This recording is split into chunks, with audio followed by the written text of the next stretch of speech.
Okay, so I'll try to go through this fairly quickly. Again, I highly recommend you read the chapters that these PowerPoints are associated with, as there's information in the PowerPoints that aren't in the chapter, and there's information in the chapter that aren't in the PowerPoints. All right, so here we're talking about arguing for positions, and mostly what I want to focus on in this lecture is the rhetorical situation, so that you're aware when you're analyzing text and writing your own text.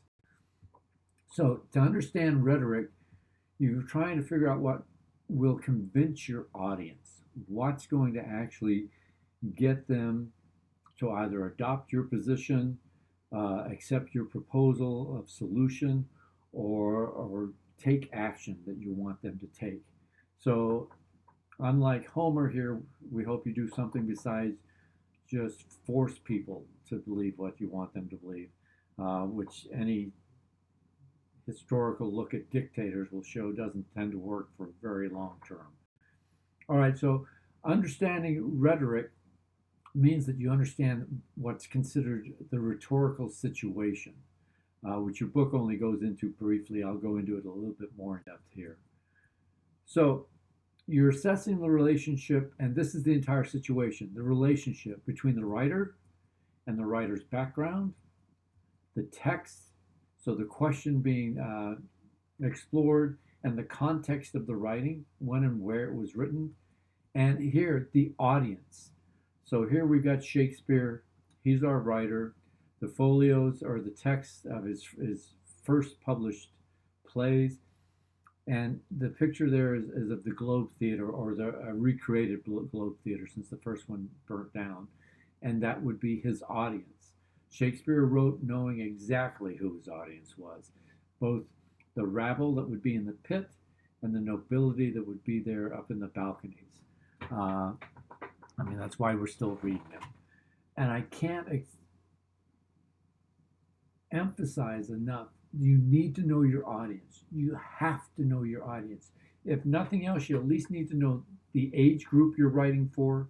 You can't say you're writing for all age groups, because I would not talk to a 60-year-old the same way I would talk to a 22-year-old, right? And you have to know their education level, because I would not write for a high school graduate the same way I would write for somebody who has a PhD, especially if I'm writing in that person's field.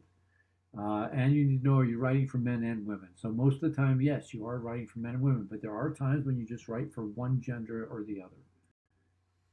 All right, so the other thing you need to think about is the writer's purpose.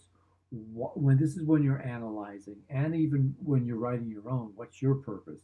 So, what do you think when you're looking at a text? Do you think the writer wanted to accomplish? Uh, is the writer trying to get you to change your mind? Is the writer trying to get you to do something? Is the writer just wanting to inform you of certain information so that you have it? Then you've got to ask what question is being asked and answered by the text, and then the context, where and when. If something's published in 1960, uh, it's going to have a much different feel than something published in 2020. If something is published in the New York Times, it is going to have a much more liberal bias than something published in the Wall Street Journal. Again, because of their audiences. So please be aware of that. So here's examples of just you. Say you were at a party, you got a little buzz, not too buzz, you figured you were okay to drive home, and you got pulled over. But you flirted your way out of it. You know, the cop happened to think you were a good looking woman or a good looking man, and he or she let you go. But just followed you home with, and make sure you got home safely, and then just let you off with a warning. Well, you will tell your friends that a certain way. Like, you'll be laughing, you'll be having a good time telling them, you'll be bragging how you got out of the ticket and you didn't have to go to jail, da da da da da. However, one of your friends snitches to your parents, and now you have to tell your parents the same story. I doubt you're going to be laughing and bragging. You'll be more contrite. You'll be more apologetic. I'm so sorry, mom and dad. I don't know what happened, right? And if it turns out you don't get out of it and you end up having to go before a judge, you will be even more contrite. And you will be, if you're smart, be incredibly respectful to the judge and humble. So for each of those audiences, you would tell the exact same story very differently. You need to be aware of this. Your audience matters as to what you're actually doing and how you're wording things and structuring. All right, so the different types of argument. Your book goes into this a little bit more uh, in detail. I'm not going to cover it here because we're actually going to have short lectures on each of the type of arguments they're talking about. But you've got one where you're just taking a stand. This is what I believe, and this is how I think it should be, right? Or this is how it actually is. Then you have another one which is just calling for action. So you want people to do something. So global warming is a good argument there that you want people to start driving hybrids, or you want them to start eating or become vegetarians because cows fart so much that they really cause problems with climate change, or you're proposing a solution. So, again, going back to climate change, because islands are being devastated because of rising ocean tide, and cities that are right on the ocean are finding their sidewalks being over. You have a solution for how to get that fixed.